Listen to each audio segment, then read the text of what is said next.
The rich don't work for money. They work with the law. Every dollar you earn lives inside a system of rules. Corporations, contracts, taxes, MUPs. These are not enemies. They are the hidden allies of those who learn their language. You've probably seen Rich Dad, Poor Dad on bookshelves for, well, decades. But what if I told you its most famous lessons, the ones about assets and liabilities, aren't actually the most important ones? Today, we're going to pull back the curtain on the hidden legal framework that truly separates the rich from everyone else. I mean, chances are you've at least heard of it. Robert Kiyosaki's book was an absolute phenomenon. It totally reframed how an entire generation of people thought about wealth, and it gave us a whole new vocabulary for talking about money. Okay, but what if the book isn't just a simple how-to guide for getting rich? What if its most powerful lessons are actually buried a layer deeper, hidden in the invisible systems that control money itself? Now that is the real story we're getting into.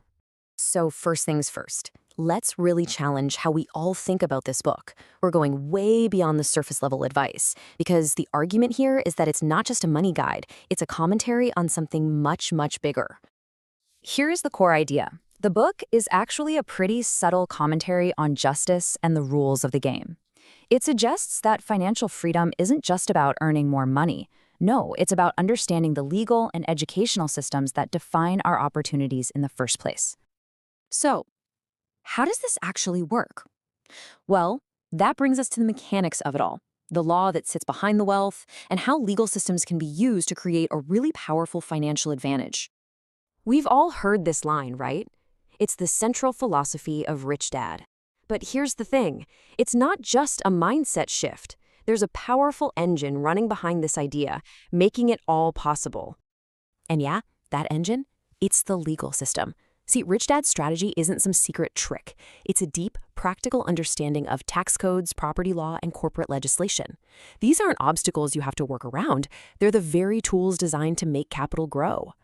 This brings us to a really crucial legal concept, corporate personhood. This is the key that unlocks everything. The law literally treats a company as a separate entity, a legal person. And this simple but profound idea allows it to do things an individual just can't, like own assets and manage risk in a very specific and very advantageous way. Think of a corporation like a legal shield. It can own your assets totally separate from you personally. It can legally, and that's the key word, legally reduce your tax burden. And critically, it limits your personal liability. That means if the business gets into trouble, your personal assets are protected. This isn't about finding loopholes. It's about using the legal system exactly as it was intended, to encourage people to start businesses while managing their risk. And once you understand that one concept, it completely changes how money flows. The next slide makes this difference startlingly clear. It's really something to see.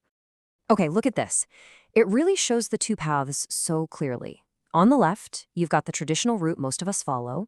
You earn money, the government immediately takes its share in taxes, and then you try to live on whatever is left over. Now look to the right.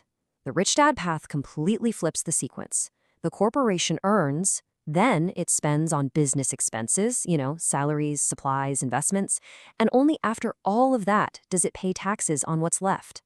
It's the same system, but they're playing by a completely different set of rules. Which, of course, raises a pretty profound question, doesn't it?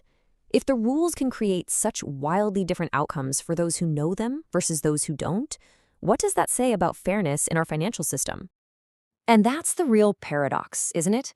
In theory, the law is available to everyone. We are all equal before the law, but that is not the same thing as having an equal understanding of how to actually use it.